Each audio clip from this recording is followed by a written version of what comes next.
الرحمن الرحیم. نن موږ شپږم دغه وایو په ضیاء الفروز کې شپږم چې کوم دی هغه فلار دی. دې ته موږ اب وایو. دا پلار چې کوم دی دا سدس وړي 1/6 که مسله د 6 جوړېدله او که مسله د 24 وله نو بیا په 24 کې 4 وړي 4/24. شرط یې دا دی چې اولاد به د مړي موجود وي.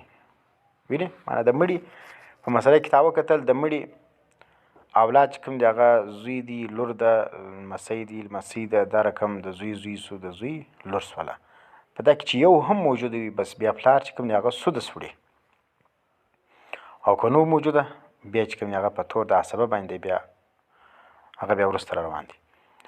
اووم چې کوم دی هغه نن موږ وایو د مور حصه مور چې کوم ده د دې 3 حصې دي. منه شرعي طور دې ته 3 حصې ملاویږي خو خپل شرایط سره سدس د خپل شرایط سره ربع د خپل شرایط سره او ثلث د خپل شرایط سره. سدس 1/6 4/24 شرط دا دی چې اولاد به وي. منه که په مسله کې اولاد موجود ولو بیا مور چې کوم د هغه سدس وړی سي.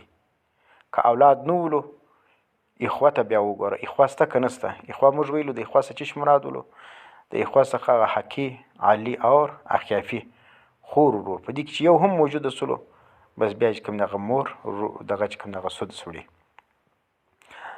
که دا دواړه نه موجوده بیا ورته وګورئ چې خاوند جمع پلار سته که نسته. معنی په مسله کې خاوند او پلار معنی د مړی چې کوم د اخوانو ښځې وي نو که چیرې د ښځې خاوند او پلار دواړه موجود ولو بیا هم مور چې کوم هغه سدس وړي. او که چیرې سړی مړ ولو ورته ګوره هغه بیا را روان دي.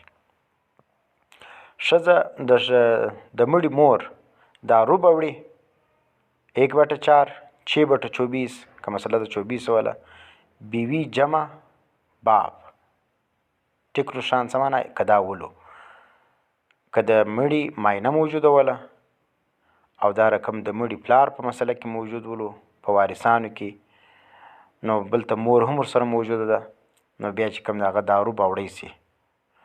خو شرط دویم عدمي دا دی چې سدس بیا نه وي وړی. معنا د مړي اولاد او اخوه که چیرې موجوده وه بیا خو دی سدس وړي نو هغه هم نسته نو بیا چې کوم دغه کیسه برابره ده. معنا سدس بیا نه وي وړی. سدس د خپلو شرایط سره که نه وړی نو بیا چې کوم دغه وجودي شرط دا دی چې بیوي جمع پلار چې کوم دی هغه که په مسله کې موجود و دې ته ربع ملاویږي د مړي مور ته. او درېیمه حصه د مړي د مور د ثلث دی 1/3 که مسله د 3 جوړوله او دا رقم که مسله د 24 جوړېدله بیا به 8/24 ورکوي. او که شرط یې دا دی عدمي چې سدس بیا نه وي وړی معنی 1/6 بیا نه وي وړی دا مخته حصه او ربع بیا نه وي وړی. که دا دواړه نو وړي نو بیا چې کوم دی هغه مور لره ثلث ملاویږي. هغه په خپله مسله کې وګورئ نو اټومیټیک چې هغه 2 حصې وړي بیا دا حصه بیا د ثلث نشي وړلی نو چې یوه حصه یې واوړله بله حصه بیا نشي وړلی. او اتم چې کوم دی هغه موږ وایو دادا چې کوم دی نیکه ته وایي د پلار نو دا چې کوم دی دا سدس وړي نیکه 1/6 که مسله د 24 او 4/24 وجودي شرط یې دا دی چې معنا اولاد به د مړي موجود وي. د مړي زوی موجود وي یا لور موجود وي یا لمسی موجود وي یا لمسۍ موجود وي یا د لمسي زوی موجود یا د لمسي لور موجود وي دا رقم. نو دا که موجود ولو بیا نیکه ته چې کوم دی هغه سدس ملاویږي.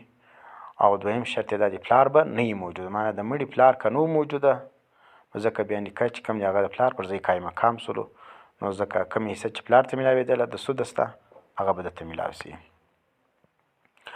او نم چې کوم دی هغه انا ده سدس دا وړي 1/6 اور دا رقم 4/24 شرط دا دی چې مور به نه وي موجوده د مړي مور به نه وي موجوده.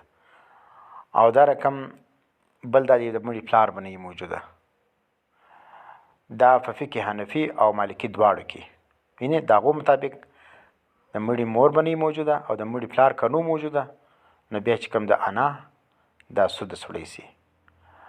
او دا رقم نانی وینې دا چې کوم دا هم سودس وړی سي 1/6 که مسئله د 24 و 4/24 مور बनी मौजूदा और دا रकम दादी नानी एक ही सुदस में बराबर शरीक है وینې माना دغه دادی او نانی سره د دواړه اناګانې دي دا چې کوم دی په یو سدس کې دواړه سره شریکان دي یو سدس چې کوم دی هغه په دواړه باندې تقسیم کړي